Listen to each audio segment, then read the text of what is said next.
ऐसा आपकी शादी कब हुई थी और क्या?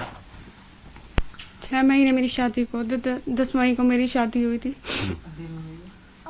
6 महीने हो गए शादी को और मुझे देश के ऊपर बहुत टॉर्चर किया जा रहा है। क्या रहा था आपके जो हस्बैंड हैं वैसे को करते क्या थे? वो प्रॉपर्टी का काम करते थे और पेंट का काम। अच्छा, और क्या रहा था? आप कहाँ थे जब वो 3 तलाक वाला जो पूरा मामला सामने क्या रहा था? वो मुझे 2 नवंबर को मेरी बहन के घर छोड़कर गए थे। वहां पर उन्होंने मुझे 3 तलाक बोला था और मैंने घर में किसी को नहीं बताया। मेरी बहन थी, उन्होंने सुन लिया था। मैंने किसी को नहीं बताया। फिर मैं 2-3 दिन के बाद अपने घर चली गई अपनी मम्मी के साथ। फिर उन्होंने मुझे 7 तारीख को कॉल किया और बोला कि अपना सामान उठा लेना, मैं जा रहा हूँ। अच्छा, यूसीसी जैसे कानून है उसके लिहाज से आप लोगों ने कभी मुझे लगा कि भाई यूसीसी कानून है, उन्हें आपने कभी कैसे नहीं कहा रजिस्ट्रेशन कराया था आपने यूसीसी? बोला था मैंने, उन्होंने कराया ही नहीं रजिस्ट्रेशन। इस बात पे लड़ते थे वो। आपने दहेज की बात की, क्या था पूरा मामला? दहेज क्या मांग रहे थे आप? उन्हें कार चाहिए थी। अच्छा, उनकी बहन बोलती थी भाई हम कहाँ फंस गए, हमें कुछ सामान नहीं मिला। अच्छा, 3 तलाक के बाद आपने क्यों ऐसा नहीं, किया? उनका फोन स्विच ऑफ है। जब उन्होंने मुझे यहाँ बोला 7 तारीख को कि मैं जा रहा हूँ अपना सामान उठा लेना, तो मैं तभी अम्मी को लेकर आ गई थी यहाँ पर। तब से उनका फोन स्विच ऑफ है, फोन नहीं उठाया। मैंने उनकी बहन को कॉल किया था, उनकी बहन का भी रिपीट कॉल नहीं आया कि कहाँ है कहाँ नहीं। भाई क्या लगता है आपको कोई सोच नहीं है आपके साथ? जी शादी सी थी सबकी। ऐसा क्यों कह रही हैं? क्योंकि उन लोगों का प्लानिंग उनके जीजू के घर होती थी इरशाद के, वो मेरे सामने कोई बात नहीं करते थे। तो क्या किस तरह मतलब क्यों ऐसा लग रहा है कि भाई प्लान के तहत आपके साथ, जैसा आप बता रही मकान भी बेच दिया, ये सब चीजें हो गई, आपके सामने कभी मकान बेचने का कोई पैसा वैसा आया, कोई बात हुई? नहीं। कोई देखने वाले आते थे? नहीं, देखने आते थे पर मुझे ये नहीं पता किसे दिया किसे बेचा, ये नहीं पता मुझे। तो ये इसी मकान में आप शादी करके आए थे? जी।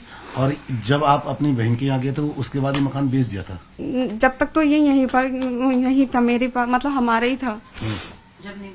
जब नहीं बेचा था उसने। अच्छा, उसने मुझे 7 तारीख को ही बताया कि मैंने तनवीर मोमो वाले को घर बेच दिया। और तलाक कब? तारीख 2 तारीख को और 7 को मकान बेचा है। जी। ये तनवीर मोमो वाला कौन है? क्या यही वो है जिन्होंने आपकी शादी जी, की? रिश्ता उन्होंने ही कराया था और दोस्त भी है वो।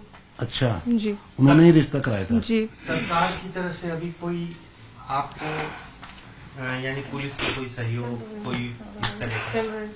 कार्यवाही चल रही है लेकिन वो बुलाते ही नहीं उन लोगों को, हम ही को जाना पड़ता है बार बार। अच्छा, अभी कुछ करने क्या नहीं। कहेंगे धामी सरकार से, कुछ कहना चाहिए? क्या चाहते हैं आप बेसिकली? मुझे यूसीसी इंसाफ लागू है जैसे? इंसाफ चाहिए। धामी सरकार ने यूसीसी लागू किया है मुसलमानों के लिए, इंसाफ ही चाहिए। उसी कानून के तहत मुकदमे वो चाह रहे कार्रवाई? जी, उन्हें सजा होनी चाहिए। नुसरत जी, आपकी बिटिया है, किस तरीके की शादी हुई थी, क्या कैसे शादी हुई थी, पहले आप थोड़ा ये बताइए। इरशाद रिश्ता लेके गया था हमारे घर, इसने अपनी जिम्मेदारी पे शादी करी थी और फिर शादी करके पर ये शादी के बाद ही धोखा देने लगा। इसका जीजू भी ये भी दोनों एक हो गए, दोनों ही परेशान करने लगा। मेरी बेटी को कुछ खाने को भी नहीं देने लगा और परेशान रखा। अकेला कमरे में रहती थी बेटी, बहन से खाना बनवा के 2 रोटी घर में दे देता था, पानी सी दाल। अब ओनली नहीं दे रहा था कि कुछ नहीं लाई हो, कुछ कैश नहीं लाई, बड़ी गाड़ी नहीं लाई। हम कहाँ फंस गए। बच्ची को मेरी बहुत परेशान करता था, यो भी और इसका जीजू भी। खाना भी अलग इस कमरे में देता था, बहुत परेशान। और जब करने के टाइम पे बहुत मीठा था। ये इरशाद, इस इरशाद को जेल होनी चाहिए, इसे सजा देनी चाहिए। इसे भी हमारे दामाद को भी कुछ नहीं पता चला? 6 महीने के बाद मैं यहाँ नहीं थी, मैं श्रीनगर चली गई थी शादी करके अपने बेटे के पास। मेरा बेटा अकेला था। जब मैं आई तो मेरी बेटी को ऐसा इस तरह करके तलाक दिया। मैं आके इसे फिर मैं यहाँ आके बोली, रोई, मैं मरीज हूँ बीपी की। मैंने आके देखा, इसने मुझे कुछ नहीं, पहले से पड़ोसियों ने बताया कि तुम्हारी बेटी को बहुत परेशान किया जा रहा है, कोई खाने को भी नहीं दे रहा, किसी से बात भी नहीं करने दे रहा, मोहल्ले वालों से, घर में बंद रहती है कैद की तरह। यो बहुत परेशान थी। इसका चेहरा देखा तो मैं रोने लगी कि बेटी बता परेशानी। कहने लगी नहीं मैं बस ठीक है। फिर जब तलाक का आया मौका, जब इसने बताया मुझे, मैं इसे घर ले गई। जब घर जाके मैं इसके पास खड़ी थी, जब इसने कहा कि आ जाओ, मैंने घर भेज दिया। ये तलाक दे के ही चला गया था बहन के घर, जब नहीं थी मैं यहाँ। नहीं तो आपको बीच में तो ना मुझसे मना कर देता कि मैं बाहर है। यो मैं पूछू थी तेरा शोहर कहाँ है, तेरा पति क्या, वो तो बाहर है, मैं बात नहीं करने का। कभी बात नहीं करी उनने मुझसे। नहीं तो वो आपकी बेटी आपको कभी उन्होंने अपनी प्रॉब्लम बताई नहीं कि ना बेटी बताती थी कि मुझे खाने को कम देती है, बहन बहुत वो करती है, और कैश को कहती है, और गाड़ी को कहती है कि इतना जेवर नहीं लाई, बहुत परेशान है हम, तो कहाँ फंस गए, ये गंदे लोग हैं, भैया तू मारता क्यों नहीं इसको, बताती थी। तो मैं कहती थी कि मैं आऊंगी, मुझे आने में कुछ परेशानी थी, मैं इस वजह से बीबी की मरीज थी, बीमार थी, मैं इस वजह नहीं आ पाई। श्रीनगर से गढ़वाल में रहती हूँ मैं, बच्ची भी यूं वहीं पढ़ी हुई, शादी मैंने यहीं आके करी थी। तो आपकी बातचीत नहीं? उसने बात ही नहीं करी, वो जहेज लेके उसकी नजर में नहीं आया कोई सामान, सब सामान पे वो मेरी बेटी को ताने कसने लगा कि मुझे कैश चाहिए, मुझे इतना इतना चाहिए, कि बड़ी गाड़ी चाहिए, तो कुछ नहीं लाई। भाई बहन कहती थी, बहन यही रहती थी कि इतना इतना चाहिए। भैया हम कहाँ फंस गए, ये तो बड़े गंदे लोग हैं, और मारा कर तू पीटा कर, और 2 रोटी और पानी सी दाल दे देती थी। नहीं तो आप लोगों जो मीडिया वो इरशाद से कहा कि सब ठीक हो जाएगा, इरशाद कहने लगा कि कुछ टाइम लगेगा, आयशा कुछ टाइम लगेगा, खाला कुछ टाइम लगेगा, अभी सब्र करो, आप कुछ मत बोलो। मैं बोलना चाहती थी, मैं तो बहुत तेज थी, मैं भी कम नहीं थी, अगर मैं श्रीनगर से जब आ जाती तो मैं नौबत भी नहीं आने दे सकती थी। आपके जो जिसने शादी कराई थी, हाँ उसे बेचा, मुझे यही आके पता चला कि उसे मोमो वालों को भेज दिया, जब इसने फोन पे मेरी बेटी से बताया। जब मुझे पता चला कि जब भी मैं तुरंत लेके इसे यहीं देहरादून पहुंची, नजीबाबाद से। हमारा घर एक नजीबाबाद में मैंने शादी करी थी, वहीं आके मैं वहीं से आई थी श्रीनगर से शादी करने। और रिश्ता भी इन्होंने फोन पे लगाया था, हम देखने आए थे, घर देख के आए थे, इरशाद ने पक्की बात करी, रिश्ता कराया, सही सही बताया। अब हमें भी पता था कि हमारे यही दामादों के पड़ोस में रहने वाले हैं, जान पहचान गए, अच्छे लोग हैं। इन्होंने इतना बड़ा धोखा दिया, मंगनी इनके इरशाद के घर हुई।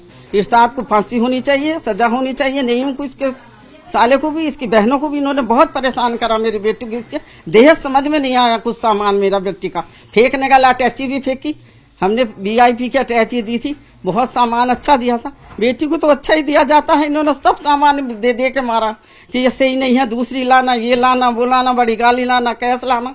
अरे देते कहीं इतनी जल्दी देते, पहले इसके जूजी ने कह दिया कि कुछ टाइम लगता है सुधरने में, तो तुमने इतने गंवार की, इतने शराबी की हमारे से शादी क्यों कराई। मैं यहाँ नहीं थी, मैं मौके पे आती तो इसे तो मैं जब ही पकड़वा देती मौके पे, इतना मौका ही नहीं आने देता अगर जी मैं श्रीनगर से यहाँ होती तो। कानून से कितना अपेक्षा है, कितना सही होगा आपके साथ, न्याय होगा? अब मुझे इंसाफ चाहिए सरकार से, मोदी जी से, मुझे सरकार से मुझे इंसाफ चाहिए। मेरी बच्ची ने बहुत परेशानी भरी है, बहुत दिक्कत है, सही मुझे ही पता। मेरी बच्ची देखो, चेहरे से बेचेहरे होंगे, मेरी बेटियों को, औरों को देखो कितनी अच्छी, मेरी बच्ची का क्या हाल बना दिया आप देखो तो सही, पूरे मुंह पे इसकी नाक चमक रही, कुछ खाने को भी नहीं दिया। पड़ोसी बताते थे कि हमसे बोलने भी नहीं देवे थे, कोई बात नहीं करनी दी, तुम्हारी बेटी ने बहुत जुल्म से ये रहा। पड़ोसी, सारे पड़ोसी मेरी तरफ की कह रहे कि बहुत जुल्म किया तुम्हारी बेटी के साथ में, हम तुम्हारे साथ हैं। पड़ोसी कह रहे कि कुछ नहीं, खाने को किसी से बोलने भी नहीं दिया, बस बहन की बात मानता था, और बहनी का खाना पानी सी दाल और 2 रोटी अंदर कमरे में बंद करके दे रही थी, बाहर ही रह थी, बस अपने आप ही रहती। वो बहन यही रह रही थी, बहुत जुल्म कर रही थी बहनी। और इरशाद भी, इरशाद के कहने पे चलता था, इरशाद के कहने से ही शादी करी थी हमने। उसे ही सजा देनी चाहिए, उसने जुल्म करा मेरी बेटी के साथ में। अल्लाह उनकी बेटियों के साथ आवे, मुझे सरकार से इंसाफ चाहिए, मुझे सरकार, मेरी तो बेबाप की बेटी थी, मेरे तो बड़े नाजों से मैंने पाला था, मेरी बेटी को इतना सुकून, मुझे देखते ही मेरी चीख निकल गई। मेरी बेटी का जो हाल इन्होंने बनाया, ना कोई कपड़ा था, ना इसके खाने का कोई सामान था। जब मैं यहाँ लेके पहुंची, जब सब फोन पे बुलाया, मैं भी इसके साथ ही आई कि मैं देखूंगी, मुझे मिलेगा तो मैं भी सब फाड़ दूंगी। मेरी बच्ची का ऐसा हाल बना दिया, चुपके से भागा। वो चोर था का आमने सामने शिकायत करता, मेरे सामने रखता, जो भी बात थी मेरे आमने सामने करता कि तुमने यो नहीं दिया, वो नहीं दिया, मुझसे शिकायत करता, फोन पे बात तो करता।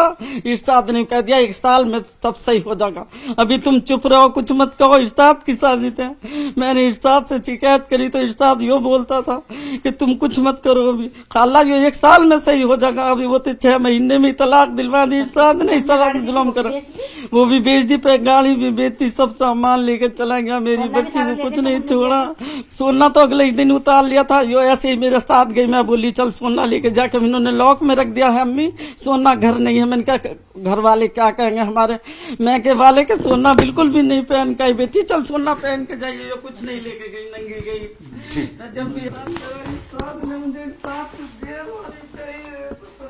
जांच चली सर, क्योंकि 3 तलाक का मामला है? हम एक प्रकरण इसमें 3 तलाक का संज्ञान में आया था, जिसमें पीड़िता द्वारा थाना पटेल नगर में एक प्रार्थना पत्र दिया था, जिसमें मुकदमा पंजीकृत किया गया, जिसमें उसके द्वारा आरोप लगाया गया था कि उसके पति द्वारा 6 माह शादी के उपरांत ही उसको 3 तलाक कहकर उसको घर से निकाल दिया गया। साथ ही साथ जिस घर में वो अपने पति के साथ निवासरत थी, उस घर को भी उसने एक अपने परिचित को भेज दिया, जो परिचित थी उसकी शादी में एक मध्यस्थता के रूप में उसने शादी कराई थी। और भी अन्य आरोप इसमें पीड़िता द्वारा लगाए गए प्रार्थना पत्र पर, जिसमें मुस्लिम महिला विवाह के अधिकारों अधिनियम के तहत 2019 के तहत मुकदमा दर्ज हुआ। साथ ही साथ बीएनएस की अन्य धाराओं में भी प्रार्थना पत्र के आधार पर मुकदमा दर्ज हुआ है। चूंकि प्रकरण 3 तलाक से भी रिलेटेड है, साथ ही साथ अन्य जो भी उसमें डोमेस्टिक वायलेंस और अन्य आरोप लगाए गए हैं, सभी सुसंगत धाराओं में मुकदमा दर्ज करके इन्वेस्टिगेशन की जा रही है।